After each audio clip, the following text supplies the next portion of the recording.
Welcome student. Takshashila institute of Commerce તરફથી હું રિદ્ધિ જાની આપ સૌનું હાર્દિક સ્વાગત કરું છું. On behalf of Takshashila institute of commerce, I am Riddhi Jani welcoming you all.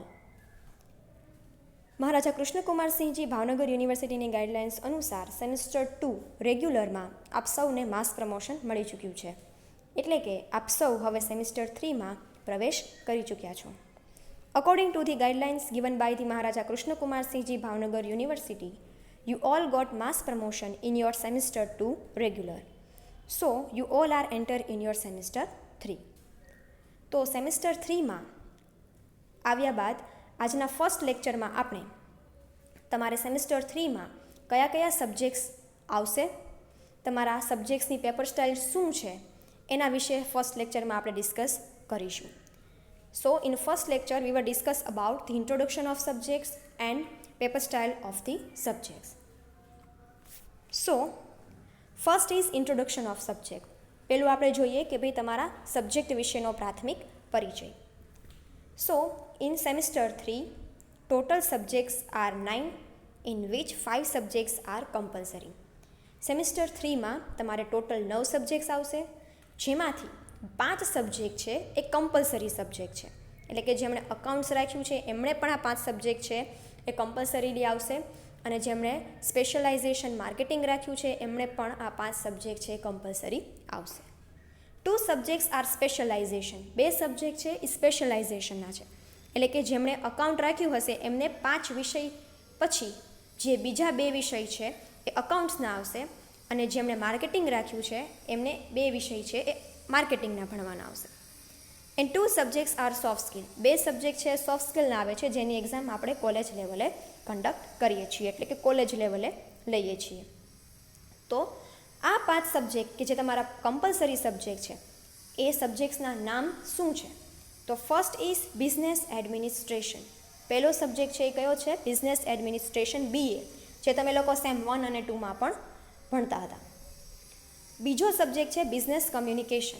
Communication પણ તમે લોકો સેમિસ્ટર 1 અને 2માં જોઈ ગયા છો. ત્રીજું છે ઇન્ડિયન ઇકોનોમિક્સ.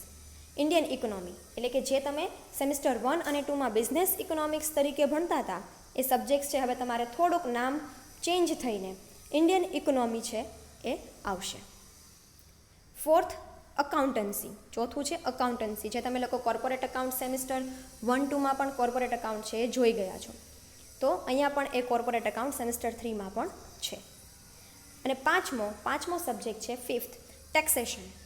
ટેક્સેશન છે એ તમારી માટે થોડુંક નવું છે, જે તમે લોકો સેમિસ્ટર 1, 2માં જોયું નહોતું, આવ્યું નહોતું. તમારે સિલેબસ વિશેની વાત કરીએ તો દરેકમાં સિલેબસ છે એ ચેન્જ જ હોય, માત્ર સબ્જેક્ટ્સ છે એ તમારા અમુક છે એના નામ છે એ કોમન રહેશે. સિલેબસ છે એ જે તે સેમિસ્ટર વાઇઝ એમાં થોડો ઘણો ચેન્જ આવશે. આ વાત થઈ કમ્પલસરી સબ્જેક્ટ્સની. નેક્સ્ટ સ્પેશિયલાઇઝેશન સબ્જેક્ટ, એટલે કે જેમને સ્પેશિયલાઇઝેશન સબ્જેક્ટ્સ છે એ માટે જેમને અકાઉન્ટ્સ છે એની માટે કયા 2 અકાઉન્ટ્સના સબ્જેક્ટ છે, અને જેમને માર્કેટિંગ રાખ્યું હશે એમની માટે કયા 2 માર્કેટિંગના સબ્જેક્ટ્સ છે એની વાત કરીએ.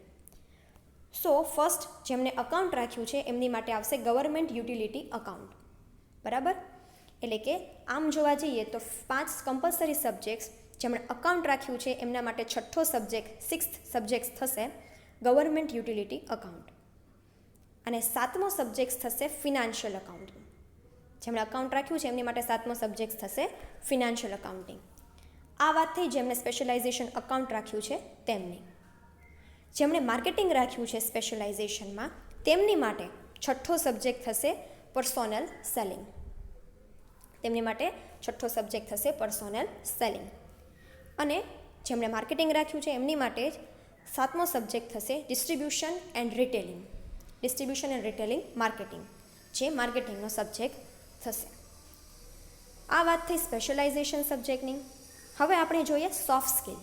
સોફ્ટ સ્કિલમાં તમારે કયા 2 સબ્જેક્ટ છે એ સેમિસ્ટર 3માં આવશે. So in soft skill the first subject is e communication. Soft સ્કિલનો પહેલો સબ્જેક્ટ છે ઈ કમ્યુનિકેશન છે, અને સેકન્ડ બીજો સબ્જેક્ટ છે ટુરિઝમ મેનેજમેન્ટ. ટુરિઝમ મેનેજમેન્ટ એ તમારો સોફ્ટ સ્કિલનો બીજો સબ્જેક્ટ છે. આ બંને સબ્જેક્ટ્સની એક્ઝામ છે એ આપણે કોલેજ લેવલે જ કન્ડક્ટ કરીએ છીએ, એટલે કે કોલેજ લેવલે જ લઈએ છીએ. તો ટોટલ તમારા જે 9 સબ્જેક્ટ છે એ કંઈક આ રીતના રહેશે સેમિસ્ટર 3 માટે. Next, paper marking grade.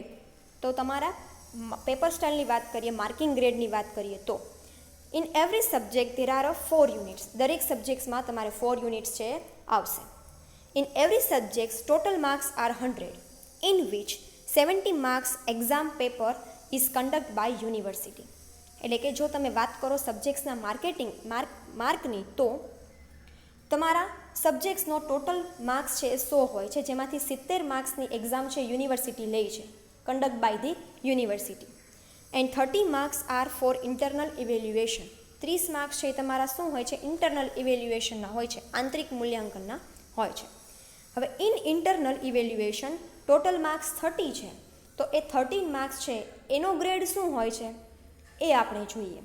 તો ઇન્ટરનલ એટલે કે આંતરિક મૂલ્યાંકનના જે 30 માર્ક હોય છે એનું માર્કિંગ ગ્રેડ છે કે કઈ રીતનું હોય છે? તો એમાં ટેસ્ટ 15 માર્ક્સ, 15 માર્ક્સ છે એ તમારે ઇન્ટરનલ કોલેજ લેવલે જે કંઈ પણ એક્ઝામ કે ટેસ્ટ લેવાતી હોય એના આધારે, એ ટેસ્ટના માર્ક્સના આધારે 15 માર્ક્સમાંથી તમને ગ્રેડ છે આપવામાં આવે છે. અસાઇનમેન્ટ એન્ડ પ્રેઝન્ટેશનના 10 માર્ક્સ હોય છે.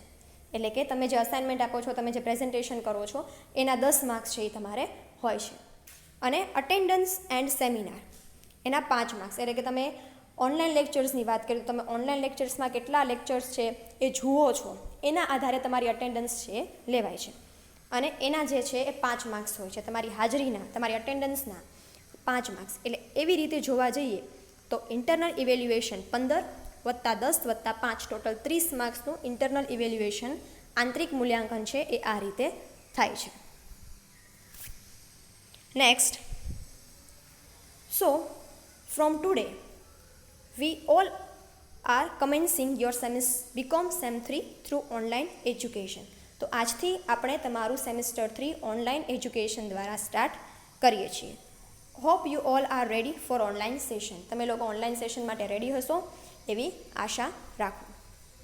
Thank you.